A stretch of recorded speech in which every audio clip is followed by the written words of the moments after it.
All right, welcome. In this video, I'm going to be working Algebra 2 Quiz 6.2, which is all about sketching graphs of polynomials, especially polynomials that have double and triple roots. But unfortunately, I don't have a lot of time, so I'm going to be working pretty quick on this one. Okay, if I work anything too fast and you need me to slow down, or you need more explanation on something, I'd just say come see me in the morning or something, and I'll work with you as much as you need on this sketching, because this is actually a pretty important skill I want you to take out of my class. Okay, so describe the end behavior of f. Okay, this is a fifth degree polynomial with a negative leading coefficient. So odd degree negative leading coefficient means that it's going to look kind of like negative x cubed. As x approaches positive infinity, y approaches negative infinity. And as x approaches negative infinity, y is approaching positive infinity. Now, sketch the graph of y equals x to the 3 plus 4x to the 2 in the space below. Okay, we're going to factor out an x to the 2 and be left with an x plus 4. Which means that I'm going to have zeros at x equals 0 and x equals negative 4. X equals 0 from this one, x equals negative 4 from that one. X equals 0 will be a double root, which means that the graph will bounce. Okay, and x equals negative 4 is going to be a single root. I'm not going to really write anything for that. This is the third degree polynomial with a positive leading coefficient. That's positive leading coefficient, which means that its end behavior is going to look kind of like y equals x cubed. Okay, so I go over here, I plot my zeros, negative 4 and 0, and I observe the end behavior. It's starting from below, so I'm going to say, okay, you're coming up through here.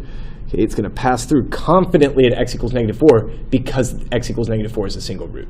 Okay, and then the graph is going to bounce at x equals 0.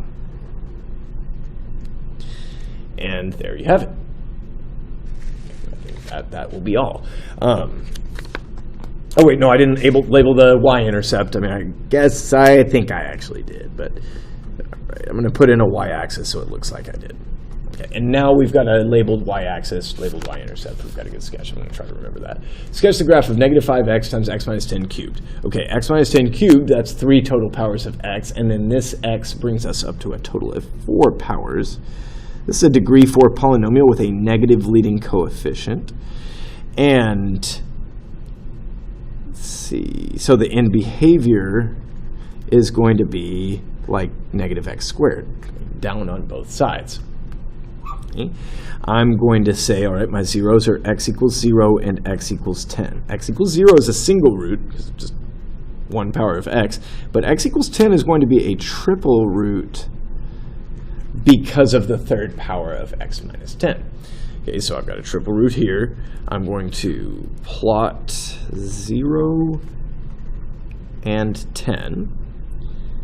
It's got to come from below and then eventually go back down. So it's going to pass through at x equals 0 with confidence. And then it's going to hesitate, right? At a triple root, the graph hesitates before passing through. Or it bends or slides, or I'm not sure what verb you use. I like hesitates, though.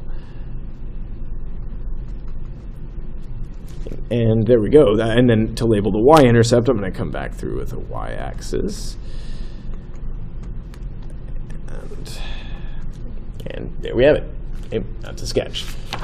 Right? A factored form polynomial that could represent this graph. Okay, well, I've got y equals, okay, now the trick with this one that got a lot of people was that, okay, we've got, you know, x equals 0 is a single root, so x minus 0 is a factor, so just an x. And x equals 3 is a double root, so you have like x minus 3 squared. But you also need to put a negative over here because of the end behavior, because as x approaches negative infinity, y is approaching positive infinity. As x approaches positive infinity, y is approaching negative infinity. So we need that little negative out there to make sure that we have the thing. It could be negative 5 times x minus 3 to the 2, but this just said write a polynomial that could represent the graph. So that's one that could. Okay, now we're going to find the y-intercept on the graph of g, and we are going to do that by just plugging in 0 for x. Okay, that's going to be the best course of action. So g of 0 is 2 times 0 plus 1 times 0 plus 3 times 0 minus 5.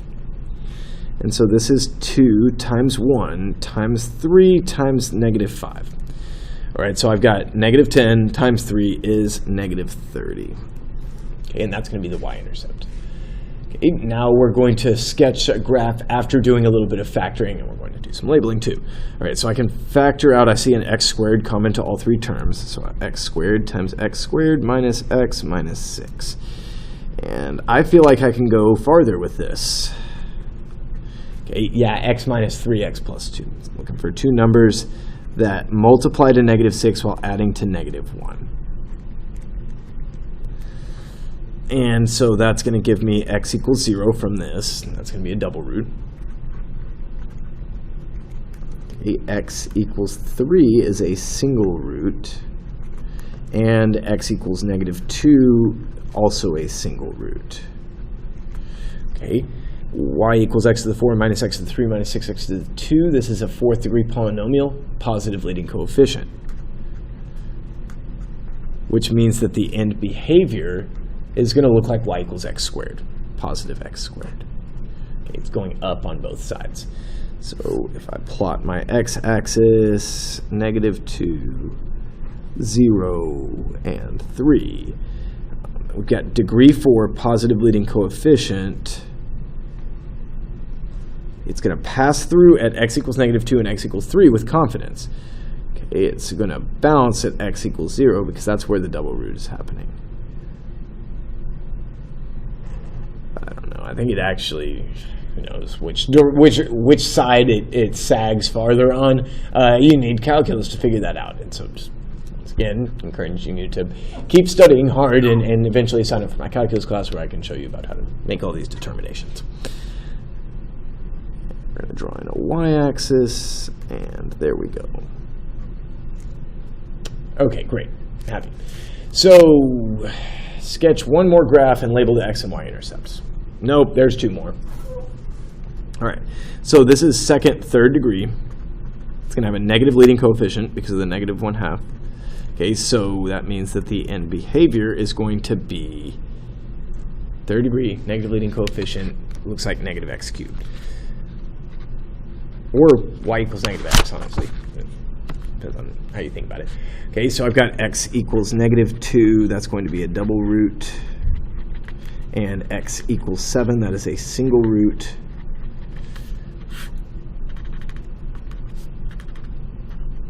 Okay, so it's going to come from above. X equals negative 2 is a double root, so it's going to bounce there. And then it's going to pass through confidently down there. Okay, so that's going to be a sketch. I did not label the x, the y-intercept, the y-intercept or the y-axis. I think this is the first one we've had where x equals 0 was not a root. Okay, so I probably should instead label the y-intercept. I'm going to need to find that coordinate. Okay, so y of 0, or like when x equals 0, y is going to equal negative 1/2 times 0 plus 2 squared times 0 minus 7. All right, and what's going on here? Okay, so 4 divided by 2 would be negative 2. Negative 2 times negative 7, that's positive 14. Okay, that kind of fits my graph. And at least it's above the x-axis. It's positive. Let's move on. Write a factored form polynomial that could represent the graph below. Okay, that looks like a triple root here. Minus negative 1 to the third times x minus 2 to the first. Okay, I could represent the graph below. I don't see any kind of like y scale, so I don't know what the leading coefficient is. Nothing to say it's not 1. I do know it's going to be positive, though, because of the end behavior. All right, that's all for form A. Now form B. Okay. Find the y-intercept of the graph of f. Well, the y-intercept is f of 0. So we're just going to say f of 0 equals 3 times 0 minus 1 times 0 plus 6. So I've got negative 3 times 6 equals negative 18. Okay. Next, we're going to factor something and then sketch it. And we're going to make sure to always label our x and y intercepts. So this is going to be y equals x squared times x squared plus x minus 12. And then I can factor a little bit more. Two numbers that multiply to negative 12 while adding to positive 1 would be positive 4 and negative 3. Then I've got it all factored down, so I can say, all right, my zeros are going to be x equals 0, which is a double root. X equals negative 4 is a single root. X equals positive 3, also a single root. We'll go over here. I've got 3 roots. I'm working with a 4th degree polynomial with a positive leading coefficient. So that means that the end behavior is going to be like that. And x equals 0 is the double root, so it's going to come from above, pass through confidently here, do its bounce there, and then it's not going to be a good one, but it's got to pass through this one confidently as well. I've drawn better. Definitely I've drawn worse as well, so that's good enough. Wait, not good enough. I need a y-axis. Okay, now we're happy with our sketch. Label the x and y intercepts. All right. Now, we're going to sketch the graph of y equals negative 2 times x plus 9 times x minus 1 squared in the space below, label the x and y intercepts. And, all right, are we going to, okay, it's already factored. I'm going to start with a degree, okay? 2 powers here, 1 more power here. That doesn't have any x in it, so it doesn't contribute any powers. It doesn't contribute to the degree. So I'm thinking this is a degree 3 polynomial with a negative leading coefficient, because of that negative 2. So that means that the end behavior is going to be like that. And we will label our x and y intercepts. Let's get with the x-intercepts. That's x equals negative 9 and x equals 1. X equals 1 will be a double root because of that exponent 2 there. Okay, so I've got negative 9 and positive 1. Degree 3, negative leading coefficient. Negative 9 is the single root. So,